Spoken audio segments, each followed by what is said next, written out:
दोपहर के 3 बजे थे। गंगाराम का लड़का अतुल ट्रैक्टर की धुलाई कर रहा था। पानी लेने के लिए बगल में सरकारी नल लगा था, उसी सरकारी नल पे पानी लेने चला गया। तभी गांव के कुछ दबंग आते हैं और उसको मना करने लगते हैं कि मैं पानी भरूंगा, तुम यहाँ पानी नहीं भरोगे। सरकारी नल पे पानी को लेकर ये झगड़ा इतना बढ़ा कि गाली गलौज और मारपीट पर नौबत आ गई। फिर इसको लेकर के गंगाराम जब थाने गए, थाने में एफआईआर दर्ज करा दिया। एफआईआर के कुछ समय बाद इतना दबाव किया कि गंगाराम को केस में समझौते के लिए विवश होना पड़ा। जी हाँ दोस्तों, नमस्कार, मेरा नाम है कुलदीप कुमार और आज हम आपके साथ इस घटना पे बात कर रहे हैं। घटना कदौरा थाना क्षेत्र के अंतर्गत मरगाया गांव में घटती है, जहां के रहने वाले गंगाराम अहरवार का लड़का ट्रैक्टर की धुलाई कर रहा था। उसी समय उसको पानी की जरूरत हुई तो पास में एक नल लगा था, सरकारी नल पे वो पानी भरने चला जाता है। तभी वहां पे कुछ दबंग आते हैं और वो उससे गाली गलौज करने लगते हैं, मारपीट करने लगते हैं। इस घटना को लेकर के पूरा कोहराम मचता है, थाने जाते हैं, एफआईआर होती है और उसके बाद एक अलग तरीके की दबाव की प्रक्रिया शुरू होती है। हमारे साथ गंगाराम है, हम उनसे जानेंगे घटना की सच्चाई क्या है। गंगाराम जी, क्या हुआ था? नल पे लड़का ट्रैक्टर धुल रहा था, उसमें जो है पानी लेने गया धुलाई के लिए। तो राम नरेश और उसका भाई उसने जो है मारपीट की कि तुम पानी नहीं लोगे, और मारपीट करने के बाद वो बेहोश हो गया। हमको खबर बच्ची ने बताया कि नातिन ने, तो हम वहाँ पहुँचे। तो वहाँ पहुँचने पे वो पड़ा था उसको उठा के बैठा रहा, वो करा पानी आनी मुँह धुलाई की।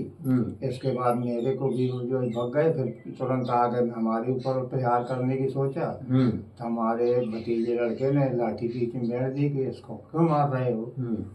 इसके बाद वो भग गए और कदौरा चले गए, रिपोर्ट कर दी।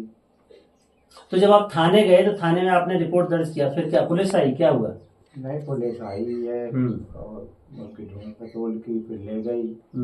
फिर वहाँ से अपना उन्होंने जमानत जगह जो कुछ अपना कराई, उन्होंने अपना सिस्टम बनाया। हमारे साथ अतुल भी हैं। अतुल जी, आप इधर आइए। मैं अतुल से जानना चाहूंगा कि इस घटना में क्या हुआ था, क्योंकि अतुल जब आप पानी ले रहे थे क्या हुआ था, पूरा मामला क्या था? उनकी वाइफ थी जो वो वहाँ पे बर्तन धो रही थी। तो हमने बोला कि हमको एक बाल्टी पानी भर लेने दो। तो बोले नहीं, हम यहाँ पे अभी थोड़ी देर में भर लेना। काफी देर खड़े रहे। तो हम वहाँ नल पे चढ़ गए। जब बहुत देर उन्होंने बर्तन वहीं पे मांज रहे थे, हम काफी देर कहते रहे नहीं हटे। तो हम नल पे चढ़ गए तो बोले तुम चमार मारो जात के, वो गाली गलौज होने लगी। तो उसका छोटा वाला लड़का आया, तो हम पानी भर रहे थे, उसने पीछे से वार कर दिया। पीछे से वार किया? हाँ। तो हम तुरंत जैसे हमारे खून निकला तो हमने हाथ लगाया। तो उसका बड़ा पिताजी आए राम नरेश, उसने फिर उसी जगह लठिया मार दी, उसी जगह लठिया सर पे। फिर हम गिर गए, फिर हमें ध्यान नहीं। फिर जब घर के लोग पहुँचे तब हम कदौरा पहुँच गए। तो ये अतुल है, जब अतुल सफाई कर रहे थे, पानी लेने गए थे, तभी उनके ऊपर सर पे प्रहार करते हैं, चोट ज्यादा लगती है, फिर उसके ऊपर लाठी मारते हैं और उसके बाद ये बेहोश होकर के गिर जाते हैं, उनको कुछ पता नहीं रहता है। गंगाराम जी, आपको कब पता चलता है कि ये घटना हो रही है? हम खेत में थे, खेत से घर सूचना फोन किया तो घर आए। तो एक बच्ची नातिन छोटी है हमारी बहू की बिटिया, वो घर पे आई, बोले चाचा जो है बेहोश पड़ा है, तो फलाने ने मारो है। तो हम जो है फिर वहाँ गए देखने, तो मतलब फिर आ गए वो लोग और धमकी रह गए, जो है लग गए। तो गंगाराम जी, ये बताइए कि जब इतना बड़ी घटना घटी, आप थाने गए, एफआईआर लिखाए, और अभी जब आपसे चर्चा हम कर रहे थे तो आप कह रहे हैं कि हमसे राजीनामा करा लिया। किसने कराया ये राजीनामा? ये सब गांव के कुछ प्रतिष्ठित व्यक्ति थे। तो उन लोगों ने जो कहा बच्चियां की इनकी शादी को बैठी हैं, दो और भाई नहीं है, वो है, तो इनकी शादियां ना हो जाए, परेशान है। मोहल्ला वालों ने समझा बुझाकर हमारा आपस में राजीनामा करा दिया। तो आपने कहा नहीं कि मतलब ये जब लड़ाई लड़ी थी तब इनको इस चीज समझ में नहीं आ रही थी? अब ये कह रहे थे गलती हो गई, गलती सबसे होती है, गलती हो गई भैया माफ करो, ये करो। और अगर आपके बच्चे को कुछ हो जाता तब? अब जब हो जाता तो आपका परमात्मा की जैसी मर्जी। फिर भी आप समझौता कर लेते? ये इतना डर है, किस बात का डर है आपको? डर तो कुछ नहीं आया, होने आया डर तो कौन जमाने में आपने आया। नहीं, तो डर नहीं होता तो आप समझौता कैसे करते? डर की वजह से तो समझौता किया। समझौता तो समझौते की वजह क्या है? डर है या फिर गांवदारी का, मोहल्ले का, मतलब है रहने का वो है। और अगर आप समझौता नहीं करते तो क्या होता? पता नहीं क्या होता, क्या बता। तो आपने फिर किस वजह से समझौता किया? सरकार ने आपको SC/ST prevention of atrocity act में मुआवजा दिया, आपके खाते में पैसे भेजे, आपको केस लड़ने के लिए सरकार ने मदद किया, फिर आपने अपने आप को बैक क्यों किया? क्या वजह है ऐसी? अब वजह कहा बताया कि गांवदारी की बात है, गांव में सभी लोगों की एक दूसरे को बात मानना पड़ती है। तो गांव में बात मान के प्रतिष्ठित लोगों की उन्होंने कहा कि मतलब बच्ची की शादियाँ जो ठैया कर न कर पाएंगे, बेचारे मर जाएंगे, और कर लो राजीनामा भैया। तो हम जो है उस बात को लेकर चलो भाई बच्चियाँ किसी रह जाए, और हमने जो है राजीनामा कर लिया। तो गंगाराम के साथ ये घटना तो घटती है, लेकिन उस घटना के बाद सामाजिक प्रेस्टीज का सवाल होता है। समाज के प्रतिष्ठित लोग आते हैं और उसे दबाव डालते हैं कि उनकी बच्चियां सियानी हैं, आप समझौता कर लो। गंगाराम बेबस होकर के एक 4 लोग बैठ के एक लेटर लिखते हैं, उसमें साइन हो जाते हैं और बोल दिया जाता है कि समझौता हो गया। गंगाराम जी, आप कोर्ट में गए हैं, आप इस अपनी तारीख पे कभी गए हैं? तारीख पे तो गए, लेकिन हमसे पूछताछ कुछ नहीं। तारीख पे जब गए थे तो वहाँ पे क्या चर्चा हुई? आप वहाँ कुछ नहीं, वो वहाँ गए थे जब पहली तारीख समझौता हो जाएगा, तो वहाँ गए तो जज साहब बोले कि जो है रुपया निकाल लिया है हमारे लड़के ने। तो हमने कहा हमें तो मालूम नहीं है, निकाल लिया होगा। तो लड़के को और आपको दोनों को पैसा आया होगा? हमें कुछ नहीं, आपको नहीं आया, सिर्फ लड़के को आया? लड़के को आए तो उसी खाता लगा। फिर जो है आप बोली कि जब पैसा जमा हो जाएगा तभी समझौता होगा। तो वो रुपया जो है स्टेट बैंक में हमने जमा कर दिया था, पूरा 75,000। हाँ। तो वो जो आपके आरोपी हैं, जिन लोगों ने के ये घटना को अंजाम दिया, उन लोगों ने क्या आपसे बातचीत करी?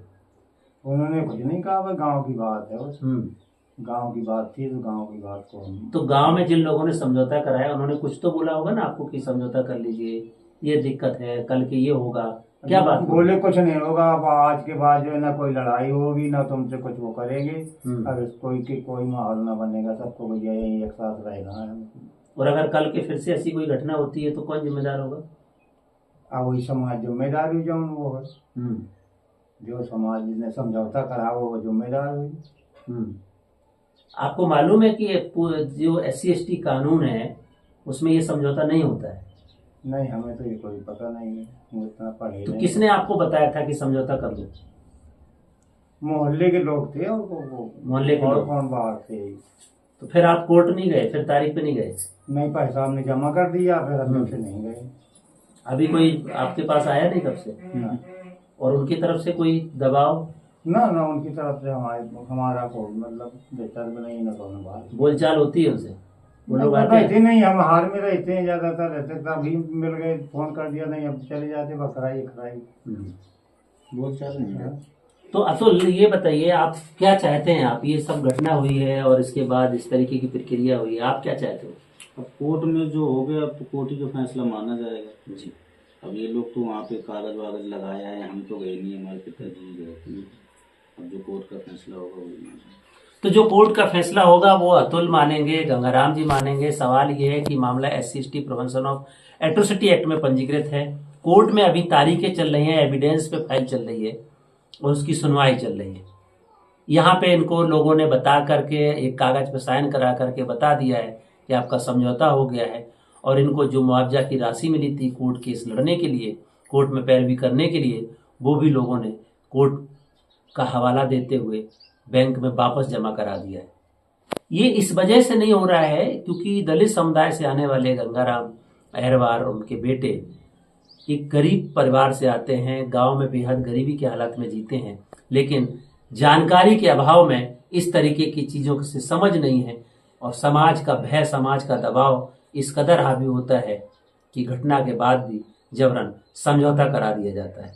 आखिर ऐसे कितने दलित उत्पीड़न के केसों को रोज दबा दिया जाता है। बहुत सारे केसेस तो थाने नहीं पहुंच पाते हैं, पहले ही दबा दिए जाते हैं। कुछ केस जब थाने में जाकर के रजिस्टर्ड भी हो जाते हैं तो वहां जाकर के उनको फिर FIR के बावजूद भी, चार्जशीट के बावजूद भी, कोर्ट में प्रक्रिया के बावजूद भी पीड़ित को डरा के, धमका के समझौता करा दिया जाता है। कभी समाज का भय दिखाकर, कभी गांव का भय दिखाकर, कभी उस दबंगई का भय दिखाकर, कभी राजनीति का भय दिखाकर एक दलित को ऐसे ही तिल तिल कर जीना पड़ता है, तिल तिल कर मरना पड़ता है। कानून तो आया है, लेकिन उस कानून का उपयोग कैसे करेंगे ये बड़ा सवाल है। कानून की वजह से एफआईआर दर्ज हो गई, लेकिन गांव का जो कानून चलता है उसके आगे गंगाराम भी नर्वस हो जाते हैं और उस समझौते पत्र पे साइन कर देते हैं। हालांकि गंगाराम और अतुल अभी ये बात कह रहे हैं कि कोर्ट का जो फैसला होगा हम कोर्ट के इस फैसले को मानेंगे और अपने न्याय और सम्मान के लिए लड़ते रहेंगे। आज की कहानी में इतना ही, कल फिर मिलेंगे, तब तक के लिए नमस्कार, जय भीम, जय संविधान।